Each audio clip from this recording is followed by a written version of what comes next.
கர்த்தருடைய பரிசுத்த நாம ஸ்தோத்திரம். இந்த நாள் தியானத்துக்கு ஆண்டு வந்த வசனம் 18ஆம் சங்கீதம் 19ஆம் வசனம். 18ஆம் சங்கீதம் 19ஆம் வசனம். அவர் விசாலமான இடத்திலே என்னை கொண்டு வந்து என்மேல் பிரியமாயிருந்தபடியால் என்னை தப்புவித்தார். அவர் விசாலமான இடத்தில் என்னை கொண்டு வந்து என்மேல் பிரியமாக இருந்தபடியால் என்னை தப்புவித்தார். கர்த்தருடைய பரிசுத்த நாமம் துதிக்கப்படுவதாக. கர்த்தர் நல்லவர், அவர் கிருபை என்றும் உள்ளது. இந்த நாள் தியானத்துக்கு ஆண்டவர் தந்த அந்த நல்ல வசனத்துக்காக ஆண்டவரை துதிக்கிறேன், சோதரிக்கிறேன். இங்கே இந்த சங்கீதக்காரன் சொல்லுகிறார், ஆண்டவர் விசாலமான இடத்தில் என்னை கொண்டு வந்து என் மேல் பிரியமாக இருந்து என்னை தப்புவித்தார் என்று சொல்லுகிறார். கர்த்தர் நல்லவர், அவர் கிருபை என்றும் உள்ளது. எவ்வளோ பெரிதான ஒரு கர்த்தரை குறித்தான ஒரு சாட்சியை இந்த சங்கீதக்காரன் நமக்கு சொல்லிக் கொடுக்கிறார். இந்த 18ஆம் சங்கீதம் முழுவதும் சத்துரு கைக்கு தப்புவிக்கப்பட்ட பாடல்கள் என்று சொல்லப்பட்டிருக்கிறது. சவுலின் கைக்கும் எல்லா சத்துருவின் கைக்கும் கர்த்தருக்கு ஸ்தோத்திரம். அப்படியா இவருக்கு பாருங்கள், வந்த நெருக்கத்தில் எல்லாவற்றிலும் இவருக்கு ஆண்டவர் பிரியமாயிருந்து இவரை தப்புவித்திருக்கிறார். இவர் மேல் பிரியமாக இருந்து. அப்போ இவர் தப்பு வைக்கப்பட்டது காரணம் என்ன? தாவீதின் மேல் ஆண்டவர் பிரியமாக இருந்தார். அதனால தான் அவன் என்ன பண்ணார்? தப்புவித்தார். கர்த்தருக்கு ஸ்தோத்திரம். அப்போ இந்த நாட்களில் நமக்கு கூட என்ன இருக்க வேண்டும்? ஆண்டவர் நம் மீது பிரியமாக இருக்க வேண்டும். ஆண்டவர் நம் மீது பிரியமாக இருக்க வேண்டும். பிரியமாக இருக்கும்போது ஆண்டவர் நமக்கு என்ன செய்வார்? தப்புவிப்பார், நம்மை சேர்த்து கொள்வார், நமக்கு மிகுதியான பாதுகாப்பு உண்டு,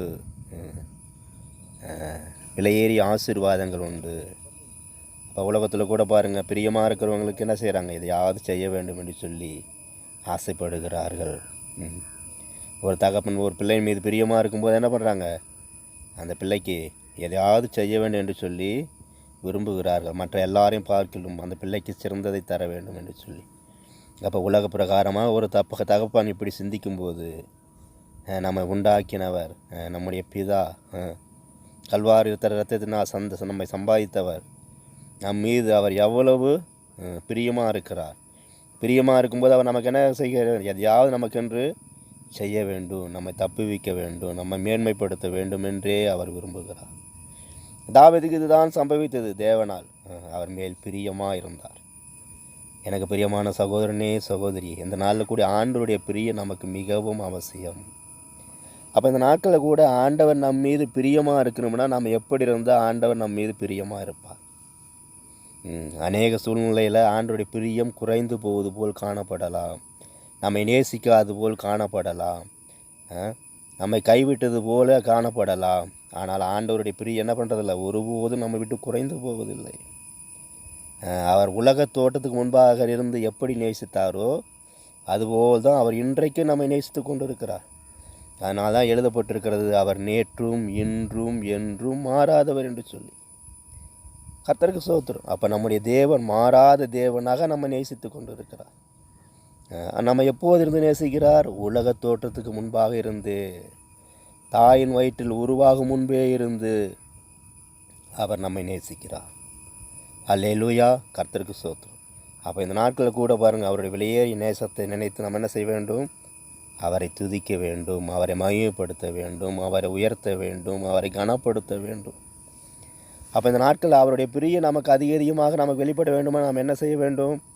நம்முடைய ஜீவியத்தில் நம்ம ஆண்டவர் பாருங்கள் ரட்சித்து அவருடைய பிள்ளையாக மாற்றி அவரை போல் அந்த நீதியை நிறைவேற்றும்படியாக செய்து அவருடைய அபிஷேகத்தினால் நிறைத்து நம்ம இந்த நாளில் கூட வைத்திருக்கிறார். அப்போ இந்த நாட்கள் கூட நம்ம மீது அவருடைய பிரியம் அதிகமாக காணப்பட வேண்டுமா? நாம் என்ன செய்ய வேண்டும்? நாம் அவருக்கு நன்றி அறிதல் உள்ளவர்களான ஒரு ஜீவியம் செய்ய வேண்டும். அதனால தான் நாம் கூட வாசிக்கிற, நீங்கள் நன்றி அறிதல் உள்ளவர்களாக இருங்கள் என்று சொல்லி எழுதப்பட்டிருக்கிறது. இந்த நாட்கள் கூட நமக்கு என்ன தேவை? நன்றி அறிதல் உள்ள ஒரு விலையேறிய ஜீவியம் நமக்கு தேவை. அப்போ ஆண்டவர் பாருங்கள், ஆண்டவர் நம்ம மேல் பிரியமாக இருந்தால் ரட்சித்து ஞானஸ்நானம் எடுக்கும்படியாக கிருபை செய்து அவர் நமக்கு ஸ்நானம் கொடுத்து பரிசுத்த ஆவியினால் நிறைத்து நம்ம உலகத்திலிருந்து வேறு பிரித்து பாவத்தின் அக்கிரமத்திலிருந்து விடுவித்து நம்மை நடத்துகிறார். ஆனால் அந்த நாட்களில் கூட அவருடைய பிரிய இதெல்லாம் எதனால் நமக்கு சம்பவித்தது? அவருடைய விலையேறிய பிரியத்தினால். அவர் நம்ம மீது பிரியமாக இருந்தபடியெல்லாம் இதையெல்லாம் நமக்கு செய்திருக்கிறார். அப்போ நமக்கு மேல் பிரியமாக இருந்து இதை செய்தபடியால் நாம் என்ன செய்ய வேண்டும்? அவரிடத்துல நன்றி அறிதல் உள்ளவர்களாக இருக்க வேண்டும். அவருடைய வெளியேறிய ரட்சிப்புக்கு, அவர் தந்த ஸ்நானத்துக்கு, அவர் தந்த அபிஷேகத்துக்கு நாம் அவரிடத்தில் எப்படி காணப்பட வேண்டும்? நன்றி அறிதல் உள்ளவர்களாக இருக்க வேண்டும். அதனால தான் நாம் கூட சொல்லுகிறோம், அந்த 103ஆம் சங்கீதத்தில் கூட எழுதப்பட்டிருக்கு, என் ஆத்துமாவே கர்த்தரை சோத்தரி, என் முழு உள்ளமே அவருடைய பரிசுத்த நாமத்தை சோத்தரி, என் ஆத்துமாவே கர்த்தரை சோத்தரி, அவர் செய்த சகல உபகாரங்களையும் மறவாதே. ஒரு சிலரில் என்ன பண்ண மாட்டாங்க, இன்றைக்கி ஒரு சில சபைகளில் ஆத்துமா கர்த்தரை சோத்தரியை சொல்ல மாட்டாங்க கடைசியாக. அப்படியெல்லாம் இருக்கிறாங்க. ஆனால் நாம் எப்படி இருக்கணும்? ஆண்டவருக்கு நாம் நன்றி அறிதல் உள்ளவர்களாக இருக்க வேண்டும். அப்போ நம்முடைய ஆத்மா என்ன செய்து கொண்டு இருக்க வேண்டும்? நன்றி அறிதல் உள்ளவர்களா என்று சொல்லும்போது கர்த்தரை சோதரித்து கொண்டே இருக்க வேண்டும். முழு உள்ளமும் அவரை சோதரிக்க வேண்டும். அவர் செய்த உபகாரங்களை ஒன்றும் மறந்து போகக்கூடாது. அதான் நாம் நன்றி அறிதல் உள்ள ஒரு ஜீவியம். தேவன் நம்மை அழைத்ததை மறந்து போகக்கூடாது. நம்ம அக்கிரமத்தில் பாவத்தில் கட்டப்பட்டுள்ளாக கிடந்த போது நம்மை விடுவித்ததை நாம் மறந்து போகக்கூடாது. உலகத்தில் எத்தனையோ சிற்றின்பங்களுக்கு அடிமைப்பட்டு அநேருக்கு கிடக்கும்போது ஆண்டவர் நம்மை அந்த சிற்றின்பத்திலிருந்து விடுவித்து அவருடைய பிள்ளையாக மாற்றி நமக்கு நித்திய ஜீவனை தந்து நாம் நித்திய ராஜ்யத்தில் பிரவேசிக்க நம்மை தகுதிப்படுத்தி நடத்தி கொண்டிருப்பதை நாம் ஒருபோதும் மறந்து போகக்கூடாது. அதனால் நாம் எப்படி காணப்படுகிறோம்? அவருடைய பிரியத்தை நாம் உணர்ந்து ஜீவிக்கிறோமா? அவர் நம்மேல் பிரியமாக இருந்து நம்மை நடத்துகிறார் என்பதை நாம் அறிந்திருக்கிறோமா? அவருக்கு இஷ்டமான செய்ய வாஞ்சிக்கிறோமா? இல்லை நாம் எல்லா விதமாக அவர் நமக்கு ரட்சிப்பை தந்து அவர் நம்மை அபிஷேகித்து அவர் நமக்கு ஸ்நானம் தந்து அவருக்கு பாவத்திலிருந்து விடுவித்த போதிலும் அதை குறித்து நாம் உணராதவர்களாக நாம் ஒரு ஆண்டவருக்கு இஷ்டமில்லாத பாதையில் நடந்து கொண்டிருக்கிறோமா? அப்போ நம்ம ஆண்டவருக்கு நன்றி அறிதல் ஜீவிக்கும் போது நம்ம என்ன பண்ணுவோம்? அவரை பரிசுத்த அலங்காரத்தோடு தொழுது கொள்வோம். அவருக்கு முன்பாக நம்முடைய ஜீவியம் ஒரு உண்மை உள்ளதாக இருக்கும். உண்மை உள்ள மனிதன் பரிபூர்ண ஆசீர்வாதங்களை பெறுவான் என்று சொல்லி வேதம் சொல்கிறது. கர்த்தருக்கு ஸ்தோத்திரம். இந்த சங்கீதக்காரன் அப்படியாக ஆண்டவருக்கு முன்பாக உண்மை உள்ளவனாக இருந்தபடியால் தான் ஆண்டவர் என்ன பண்ணார்? அவனை ஆசீர்வதித்தார். உனக்கு பின்னாடி ஒரு சந்ததி, உன் சந்ததிக்கு நான் என்ன பண்ண மாட்டேன், கைவிட மாட்டேன் என்று சொல்லி அவனுக்கு வாக்குத்தத்தம் செய்தார். கர்த்தருக்கு ஸ்தோத்திரம். இந்த நாட்களில் கூட தேவன் நமக்கு அப்படியாக நம்முடைய ஜீவன் அவருக்கு பிரியமானதாக இருக்கும்போது நமக்கு என்ன செய்வார்? அப்படியாக நம்முடைய சந்ததியெல்லாம் பாதுகாப்பார். அதுதான் எழுதப்பட்டிருக்கிறது 89ஆம் சங்கீதம் 28ஆம் வசனத்தில், என் கிருபையை என்றென்றைக்கும் அவனுக்காக காப்பேன், என் உடன்படிக்கை அவனுக்காக உறுதிப்படுத்தப்படும், அவன் சந்ததி என்றென்றைக்கும் நிலைத்திருக்கவும் அவன் ராஜாசனம் வானங்கள் உள்ள மட்டும் நிலைநிற்கவும் செய்வேன் என்று சொல்லி எழுதப்பட்டிருக்கிறது. கர்த்தருக்கு ஸ்தோத்திரம். தாவீதுக்கு பாருங்கள், ஆண்டவருடைய பிரியம் அதிகமாக காணப்பட்டபடியா உன் சந்ததி என்றென்றைக்கு நிலைத்திருக்கும்படியா செய்வேன் என்று சொல்லி அவனுக்கு வாக்குத்தத்தத்தை உறுதிப்படுத்தி தந்தார். எனக்கு பிரியமான சகோதரனே சகோதரி, அதற்கு காரணம் என்ன? தாவீது நன்றி அறிதல் உள்ளவனாக காணப்பட்டான். அவனோட பாதையில் தவறு என்று சொல்லும்போது தவறை திருத்து கொள்ளும்படியாக தன்னை தாழ்த்தினான். அவனுக்கு அவ்வப்போது தேவனுடைய ஆலோசனை எல்லாம் நடந்தான். அவன் தவறு செய்த போது அதை உணர்ந்து கொள்ள ஆண்டவர் என்ன தீர்க்கதரிசி அனுப்பி போது என்ன பண்ணான்?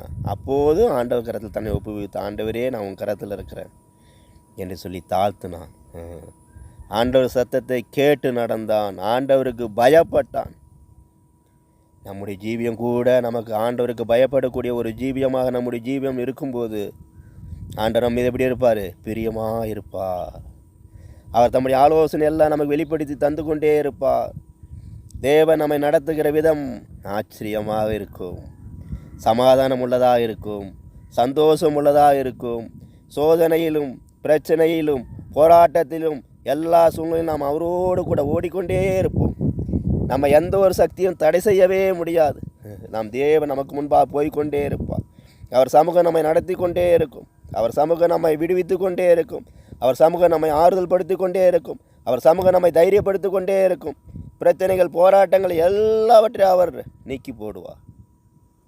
கர்த்தருக்கு ஸ்தோத்திரம். அப்பா, இந்த நாட்கள் கூட நாம் அவருக்கு பிரியமான ஒரு ஜீவியம் செய்ய வேண்டும்.